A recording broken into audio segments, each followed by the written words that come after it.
Assalamualaikum, salam Malaysia Madani, berita pagi Sabah edisi Isnin 30 Januari 2023 bersama saya Muhammad Dihya Sahlan. Situasi semasa banjir di Sabah setakat pukul 8 malam semalam, tren banjir dilaporkan menurun dengan 1,419 penduduk membabitkan 585 keluarga ditempatkan di 6 pusat pemindahan sementara BPS di 3 daerah iaitu Paitan, Pitas dan Lahadatu. Sekretariat Jawatan Kuasa Pengurusan Bencana Negeri JBPN Sabah dalam kenyataan memaklumkan daerah Pitas kekal dengan 1,363 penduduk daripada 565 keluarga ditempatkan di 4 PPS. Di Lahadatu, jumlah penduduk juga kekal 48 orang daripada 11 keluarga. Sementara di Paitan, jumlah penduduk terjejas menurun kepada 13 orang daripada 9 keluarga. Kementerian Pembangunan Usahawan dan Koperasi KUSKOP sedang memperincikan cadangan penubuhan Majlis Pertubuhan Usahawan Koperasi, Peniaga dan Penjajah Kecil di seluruh negara. Ke arah itu, satu sesi libat urus diadakan dengan pegawai daerah untuk dibawa ke mesyuarat bersama Esko Keusahawanan Negeri bulan depan. Menterinya Datuk Iwan Benedik berkata cadangan penubuhan majlis itu merupakan antara pendekatan baharu bagi memperkasa tadbir urus pembangunan usahawan, koperasi, penjajah dan peniaga kecil di seluruh negara.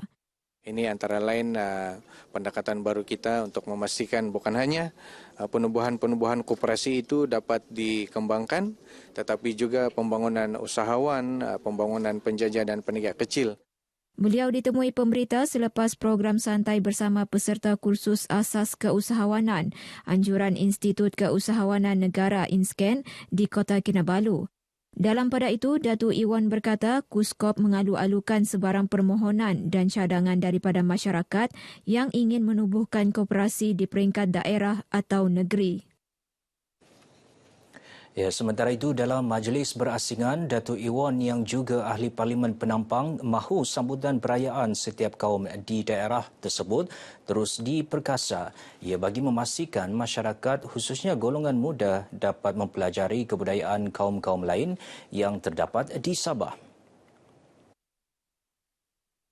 Menurut beliau, usaha tersebut sekaligus dapat memupuk semangat perpaduan, keharmonian dan saling hormat menghormati antara kaum.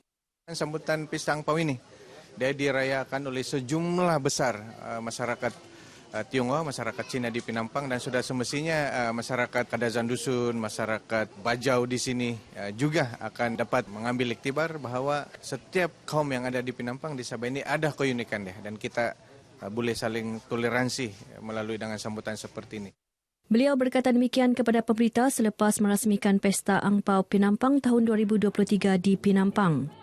Mengenai majlis itu, Datuk Iwan berkata beliau akan memastikan peruntukan disediakan setiap tahun agar sambutan Pesta Angpau sempena Tahun Baru Cina dapat diadakan. Ia bagi memastikan kebudayaan kaum Cina terus diperkenal dan diwarisi generasi akan datang. Pesta tersebut turut dimeriahkan dengan persembahan tarian singa, nyanyian selain pengagihan angpau kepada kanak-kanak dan warga emas. Ya, bajet 2023 yang akan dibentangkan semula bulan depan diyakini tidak akan meminggirkan Sabah. Menurut Ahli Parlimen Pensiangan Datuk Atta Joseph Kurum, Perdana Menteri Datuk Seri Anwar Ibrahim telah menyatakan komitmennya bahawa di bawah pentadbirannya tiada pihak akan terpinggir termasuk memberikan yang terbaik untuk Sabah. Harapan yang sangat tinggi dan juga keyakinan kepada Yang Amat Berhormat Perdana Menteri bahawa beliau akan buat yang terbaik untuk Sabah. Dan kita sudah lihat baru-baru ini dengan pelbagai pengumuman dan juga transformasi yang sangat baik untuk Sabah yang telah diumumkan oleh beliau. Beliau yang juga Timbalan Menteri Sains, Teknologi dan Inovasi ditemui pemberita dalam Majlis Kesyukuran Kemenangan Pilihan Raya Umum ke-15 Parlimen Pensiangan di Daerah Kecil Sok Keningau.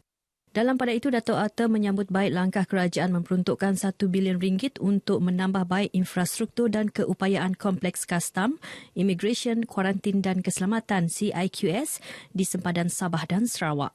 Katanya ia bukan sahaja membantu meningkatkan tahap keselamatan negara, malah membantu meningkatkan sosioekonomi penduduk sekitar sempadan, termasuk kawasan Parlimen Pensiangan. Baik, perkembangan semasa COVID-19, hanya 3 kes positif baru dikesan semalam menjadikan jumlah kumulatif 406,800 kes.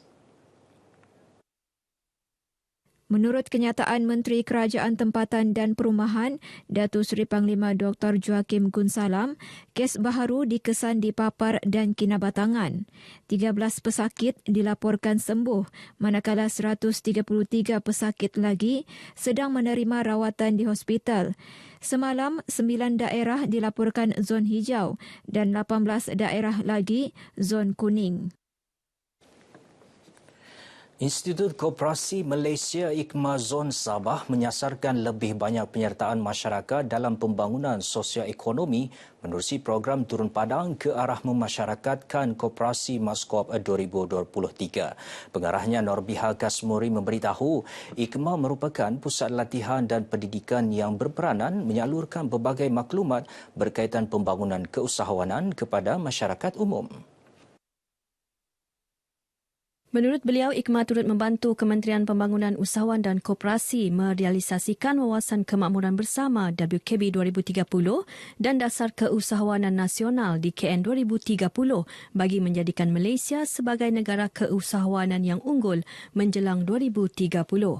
Masih lagi ramai yang tidak mengetahui tentang IKMA ataupun program ini sendiri, maka mereka bolehlah orang kata melayari laman web IKMA ya, www.ikma.edu.my, ataupun khususnya untuk Zon Sabah mereka boleh melayari FB Institut Koperasi Malaysia Zon Sabah untuk mendapatkan program-program mendatang. Beliau ditemui RTM semasa program berkenaan di Keningau. Program tersebut ternyata memberi manfaat kepada peserta terlibat. Dapat satu perkongsian mula dari zero hingga ke pencapaian di mana mereka dapat bantuan grant sebanyak 1 juta dan sekarang mereka adalah koperasi yang hebat di daerah kita, Keningau. Ya, apa yang kita mahu supaya semua peserta-peserta koperasi mempunyai produk masing-masing yang boleh diketengahkan sehingga ke peringkat antarabangsa. Kita dapat jumpa pakar-pakar yang boleh bantu kita macam mana kita mau capai satu target macam koperasi, macam mana dia mau kasih maju koperasi dia, macam mana dia mau dapat jadi jutawan, begitu bantuan-bantuan ataupun banyak lagi lah yang diorang akan tahu bila diorang masuk ini program. Program Maskop kali ini diadakan di 30 lokasi terpilih di seluruh negara, manakala di Sabah telah diadakan di Kudat dan Keningau dengan penyertaan lebih 200 orang. Akan datang Maskop diadakan di Pinampang, Sandakan dan Tawau. Persatuan Orang-Orang Cacat Penglihatan Islam Malaysia Pertis Sabah menerusi program Sahabat Al-Quran Braille bercadang membuka 3 lagi kelas pengajian Al-Quran Braille di bahagian pantai barat. Timbalan Pengurusi Pertis Wilayah Sabah Muhammad Izhar Anwar berkata, usaha murni ini dilaksana demi memastikan orang kurang upaya OKU penglihatan beragama Islam dapat mendalami ilmu agama dengan lebih lancar. Menurut beliau, setakat ini 7 kelas pengajian telah dibuka dengan 95 pelajar. Antaranya di Masjid Bandaraya Kota Kinabalu, Masjid Janatun Naim Sri, Taman Sandakan dan Masjid Kampung Khamis, Lahad Datu. Sambutan OKU penglihatan itu sangat memberangsangkan kerana mereka sendiri mengetahui bahawa masih kurang dalam pendedahan kepada mereka berkenaan tentang macam mana membaca ataupun macam mana diorang mau belajar. Masih banyak lagi ruang dan masa untuk kami perlukan untuk memberi lagi pendedahan kepada mereka. Muhammad Izhar ditemui RTM semasa kursus modul pengajaran Al-Quran Braille Standard Malaysia ABSM Zon Pantai Timur di Sandakan. Dalam pada itu, katanya, Pertis juga bercadang menubuhkan sekolah rendah agama OKU yang bukan sahaja tertumpu kepada OKU penglihatan, malah kepada semua jenis OKU. Sehubungan itu, sumbangan dana daripada semua pihak amat dialu-alukan untuk merealisasikan hasrat tersebut sekaligus membantu kelancaran program lain di bawah Pertis. Golongan wanita perlu meningkatkan pengetahuan dan informasi mengenai pelbagai isu kesihatan termasuk kesihatan jasmani, fizikal, rohani dan mental. Ia penting bagi menyemai rasa cintakan kesihatan melalui pembudayaan amalan hidup sihat dalam kehidupan seharian. Sehubungan itu, Pengarah Jabatan Hal Ehwal Wanita Negeri Sabah, Haslinah Ismail berharap lebih banyak kerjasama dijalin bagi menganjurkan program yang memberi fokus kepada aspek kesihatan. Kita mengharapkan agar kita akan ada banyak lagi kolaborasi daripada mana-mana pertubuhan, agensi untuk kita membuat program-program bagi kesihatan wanita. Terutamanya pada hari ini kita sebenarnya lebih fokus kepada kesihatan. Beliau ditemui RTM selepas merasmikan program ceramah kesihatan wanita anjuran Persatuan Bekas Penuntut Maktab Sabah Oscar di Kota Kinabalu. Turut diadakan dalam program ini adalah pemeriksaan kesihatan, derma darah, gerai jualan serta pendaftaran baharu ahli Oscar. Seramai 200 pelajar tingkatan 4 dari 22 sekolah menengah sekitar Kota Kinabalu menyertai program Nadwah Kepimpinan Kem Pewaris Ikatan Guru Muslim Malaysia Cawangan Sabah di Institut Pendidikan Guru IPG Kampus Gaya Kota Kinabalu. Yang di-Pertua Ikatan Guru Muslim Malaysia Cawangan Sabah Muhammad Amin Ribang berkata ia bertujuan melahirkan generasi muda yang berkebolehan dalam bidang akademik dan mempunyai kepimpinan cemerlang. Menurut beliau, ia juga bagi menjalin kerjasama pintar dengan entiti strategik utama iaitu IPG Kampus Gaya, Pejabat Pendidikan Daerah Kota Kinabalu dan Yayasan Ikhlas. Jadi kita mau fokus pada pelajar tingkatan 4. Yang mana tingkatan 4 ini akan mewarisi kepimpinan tingkatan 5 yang akan habis belajar nanti. Membina jaringan dan jalinan yang luas. Dan untuk program Nadwah Kepimpinan kali ini, kita membina jaringan kepada 3 entiti lah. Beliau menyatakan demikian kepada RTM selepas majlis penutupan program Nadwah Kepimpinan Pewaris di IPG Kampus Gaya Kota Kinabalu. Peserta program turut berkongsi keterujaan dapat menyertai program berkenaan. Dari sudut teorinya kita belajar di sini dan dari sudut praktikalnya seperti program ni lah. Macam mana kita handle program, macam mana kita bercakap, macam mana kita urus belajar, macam mana kita berkolaborasi dengan guru-guru dari luar, SMK Tansau dan sebagainya lah. Dapat menambahkan ilmu pengetahuan saya untuk menjadi seorang pemimpin yang lebih baik. Selain itu, di dalam program ini, saya dapat tambah banyak sahabat baru serta pengalaman yang baharu untuk saya memperbaiki diri saya untuk menjadi seorang pemimpin di sekolah maupun di masa hadapan.